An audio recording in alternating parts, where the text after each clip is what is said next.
Okay, now we've got to part C of October-November 2016, paper 4, variant 3. This is part C, about the ship that's sailing through or past or out of this port and going past this lighthouse. It tells us that the ship sails at a speed of 28 kilometers per hour. Calculate the length of time for which the light from the lighthouse can be seen from the ship.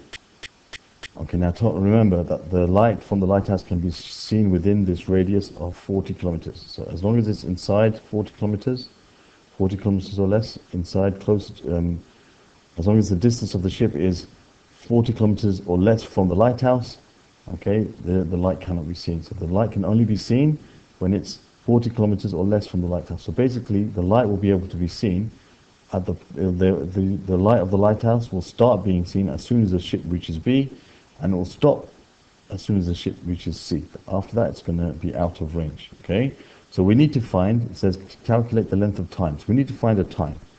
They gave us a speed, so they've given something about time and speed, and we can link these to do these with distance.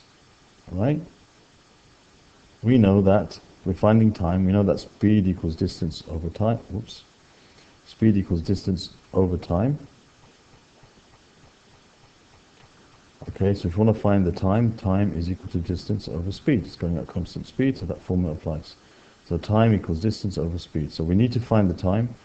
We know the speed, and we need to know the distance between B and C. So that's the key to answer this question, is to find this distance between B and C. Okay, so what we can do is we can use some of the information we know already. Okay, now I need to find the distance BC. Now one thing about a circle is, one thing that we know about circles is the radius of a circle, okay, is going to be the same. So LB and LC are the same. So the point from L to B and from L to C, they're both the radius. So this is also 40 kilometers. So this is an isosceles triangle. If it's an isosceles triangle, then these two angles must be equal. Okay, and as I know that this is 130.1, this must be 180 minus 130.1. Okay, so the angle CBL is equal to the angle BCL, which is equal to 180 minus 130.1. Okay, so 180, that's going to be 50, it's going to be 49.9. 49.9 degrees. Okay, so that angle there is 49.9 degrees, as is this one. So therefore we can find out what the angle here is. Okay, so isosceles triangle. Now that angle there is going to be 180 minus 2 for 49.9. So we'll have 180 minus 2 times 49.9. 49.9. Yep. So that gives us 80.2. Okay, so the angle BLC is equal to 180 minus 2 times 49.9. Now 2 times 49.9 was, as we just said, I've got the short line here now, 80.2 degrees. Okay, so this is 80.2 degrees. Okay, that's the angle here, 80.2. Now to find this length here, okay, this length from B to C, I can use the sine rule, because I know these sides and I know all the sides and all the angles. So I can use the sine rule to find that quite easily. I could also use SOHCAHTOA, but I think it's easy to use the sine rule here. So let me call that the length BC.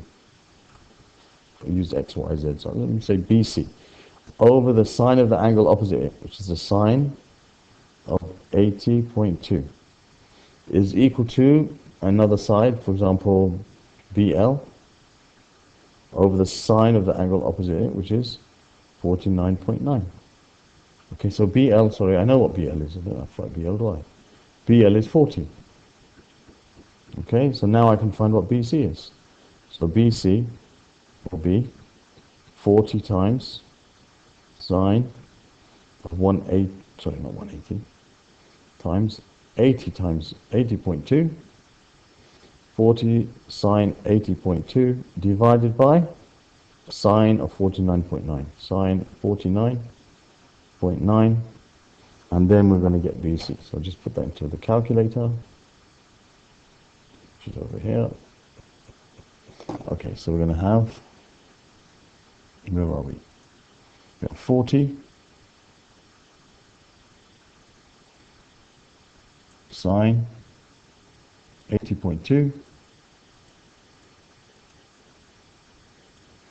and divided by sine 49.9. I could have used a fraction by this one. Okay, so that gives us 51.3. So 51. Actually, I should write it to a more accurate form because that's not a final answer. So I shouldn't round it. I should write it to its more accurate form. What's going on here? This thing is missing out. Okay, were we? We were there. 51.5298. 51.529 dot dot dot. I'll write that down. 50.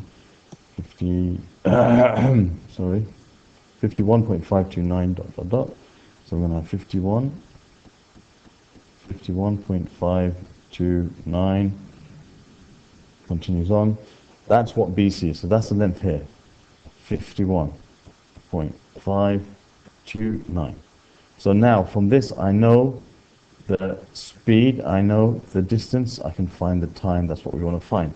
So we can say the time is equal to the distance, which is 51.529, and that's in kilometers, divided by the speed, which is 28 kilometers per hour. Okay, so if you divide those, you should get, what we need. We take the calculator. We've got the answer.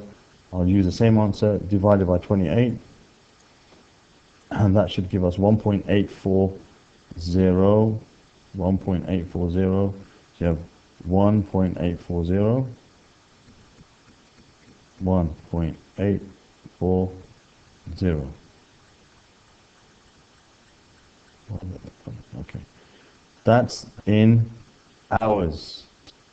Okay, so that's 1 hour and 0.840 hours, which we want to convert into minutes. So you multiply that by 60. So you take the 1 hour from what we've got in the calculator, take 1 hour from that because we already used the hours. That's 1 whole hour. And you take the remainder and multiply by 60 to change that into minutes. That's 50.42. Okay, so that's going to be 1 hour. 1 hour and 50.42 minutes. Okay, now if the question didn't state how we should give the answer, 50.40, yeah. If the question did not state how we should give the answer, then I would have written my answer as 1 hour and 50.4 minutes, because you have to write your answers to 3 significant figures. However, the question says give your answer correct to the nearest minute. So I have to put this to the nearest minute. That's 50.42 minutes. It's closest to 50. So 1 hour and 50 minutes, and that should be our answer for part C, and that's the end of this question. Thank you very much for listening.